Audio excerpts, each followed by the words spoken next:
I'm from Chicago. Niggas lame to us. What y'all find normal, that shit be strange to us. We be lit as hell. Come hang with us. My city's so beautiful, and it's dangerous. Shot town, all love for my town. Can't even speak cause niggas tweaks. Fuck around, get shot down. What up? This Chi-Town MMA, and you're about to watch UFC 305, Dricus du Plessis versus Israel Adesanya predictions. All right, man, this is only the main card, and this is how we're about to do it. We're going to start off with the first fight on the main card, Jingliang Li versus Carlos Prates, whatever. Prates, I'm going to go with KO or TKO, round number 2. All right, so we're gonna start with Jingliang Li. Okay, this is gonna be pretty bad for him because it's been a year and 10 months. He got some, I don't know, it was a back injury, something fucking crazy or some shit.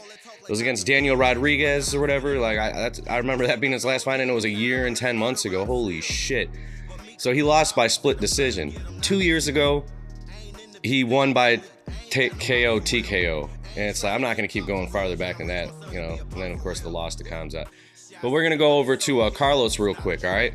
So his 2 last fights, he got a KO, and that was only 2 months ago. Holy shit! And then 5 months ago, 3 weeks, shit, another KO. Fuck, we'll go back to another one. And only 11 months ago, that's when he was on the Contender Series. So this is how I'm gonna look at it, man. Lang's been out for fucking ever, dude. And I'm like, Carlos, I think is, you know, he can get up there. Certainly the way he's fighting this many fucking fights this quick in the UFC.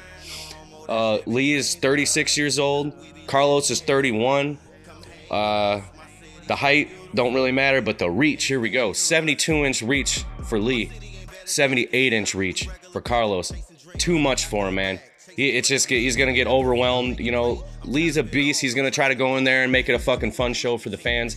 That's gonna cost him, and I think Carlos is gonna knock his ass out round number 2. Second fight of the night, we got Tai Tuivasa versus Jairzinho Rozenstruik.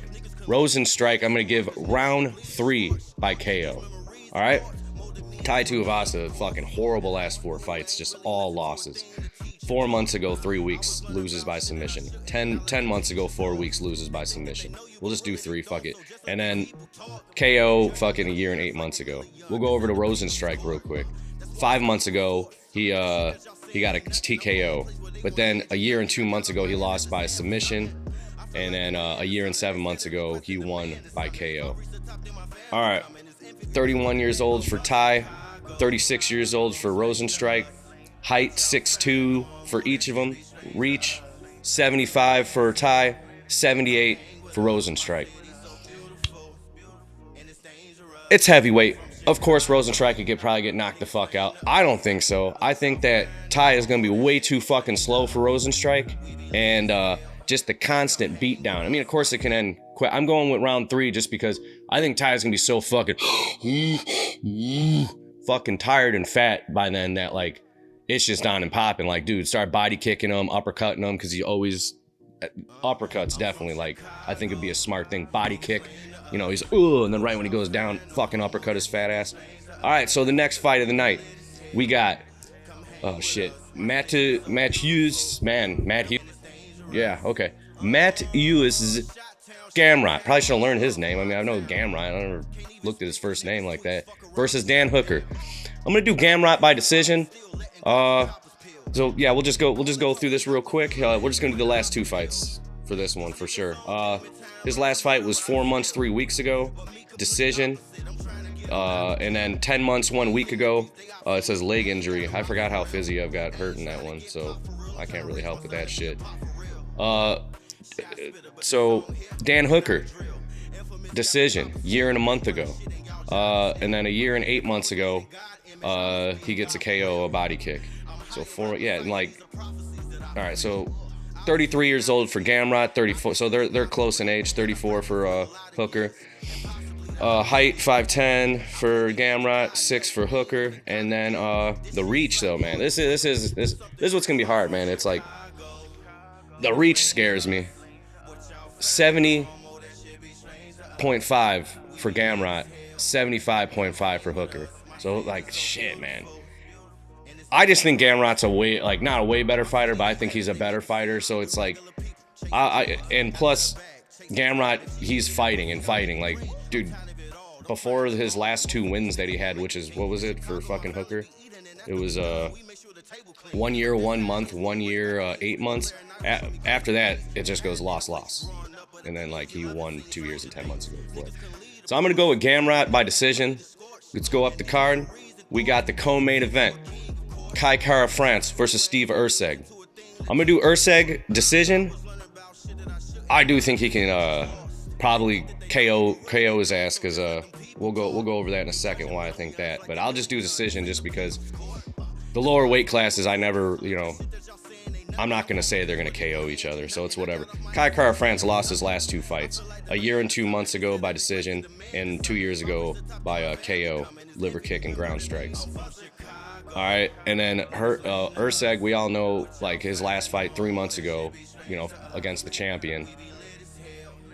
I'd say it was a very even type of fight. I thought Erceg might have pulled it off, but I wasn't thinking like, oh shit, what a fucking robbery. But so 3 months ago he fought the champ, and people thought he won.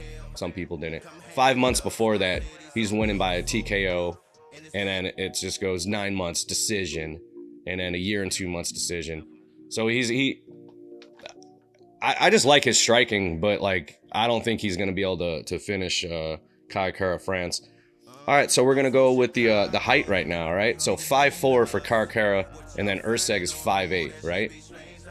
So here's a wild thing. So Kai Kara France on here, it says he's got a 69-inch reach, and then Erceg's got a 68.5. It's like, that's some wild shit right there. But I do think that Kai Kara is just he's not gonna be able to pull the trigger how he thinks. And I think Erceg's just gonna fucking just piece his fucking ass up. All the rounds. I think he's gonna take all the rounds 30-27. Maybe even drops him and gets like 30-26. Who the fuck knows? Main event of the motherfucking evening. Dricus du Plessis versus Israel Adesanya. Ooh. All the beef, all the racism, all this crazy fucking racial warfare that... Only from one side though. But we finally get to settle this motherfucking beef. And we're gonna go with Adesanya by decision. Yeah, no. I mean, I want DDP to win for sure, so if he wins, I'm gonna be happy. Adesanya, man, he knows a fucking Dricus with his fucking blitzing and all this shit, right? And Dricus just constantly does it, and I think he's gonna get caught pretty fucking bad by that. And by Adesanya going 5 fucking rounds and losing to Strickland, even though Dricus du Plessis beat Strickland, no one's really fought Adesanya fucking just going at him like a psycho. So he almost did training camp for Dricus du Plessis against fucking Sean Strickland. Because now he knows, like, I gotta get the fuck out of the way from... And certainly because DDP's got that fucking knockout power, so he has to stay away. He knows... He ain't gonna go in there like he's saying, I'm gonna go in there, I'm gonna fuck his ass up. No, you're not, bro. You're gonna keep your fucking distance. And the only way he knocks out fucking Dricus is that fucking... If he... Keep your fucking arm up when you go to blitz. Get that arm right back up. Like if he goes in and he just does some fucking old school Vanderlei shit, he's getting knocked the fuck out. If he goes in there like that, goes for the hook and hurries up and brings it back, I think he'll be good. But I do think Adesanya is just gonna leg kick the motherfucker out of him. But of course, DDP takedown and just beats the fucking shit out of Adesanya. I can't fucking wait for this motherfucking fight. So let's go through their last 2, right? So DDP, his last 2 fights was the Sean Strickland 6 months, 2 weeks ago, and the fight before that, Robert Whittaker 1 year ago, fucking KO. Adesanya's last 2 fights, Sean Strickland loses by decision, loses his title 10 months, 3 weeks ago. A year and 3 months ago, he got that knockout of Alex Pereira. And we'll just say the ages: 30 years old for DDP, prime. 35 Adesanya, leaving his prime. 6'1" for Dricus, 6'4" for Izzy, and then here's the big one too, y'all. But I mean, DDP, that's why he blitzes all the time. His reach ain't all that crazy. 76-inch reach for DDP, 80-inch for Izzy. That's how I think it's gonna go, man. I just think Izzy's just gonna fuck his ass up, tell you the truth. Like, and it's just gonna be like, people are just gonna be really mad. Like, it's probably gonna suck. The fight's probably gonna fucking suck. maybe the first couple rounds will be like, oh shit, fucking DDP going at it. Maybe getting them takedowns and all that. Maybe he tires himself out doing them takedowns too, y'all. But shit, man, what do you guys think, man? I hope you guys, you know, like, share, and subscribe my videos and shit like that. Like, I want to get up there, you know, become the next man in the MMA fucking YouTube community. But I need y'all to help me out with that, you know. You know, put down in the comments if you think I'm wrong, if you think I'm right, you think I'm full of shit, you think I suck at this fucking job. Tell me anything. I'm all good. I'm never gonna get really pissed off. I don't know any of y'all. Y'all are just fucking words on a goddamn fucking screen. Alright? And besides that, man, this is Chi-Town MMA, and I'm out this bitch. I'm from Chicago. Niggas lame to us. What y'all fan on? That shit be strange to us.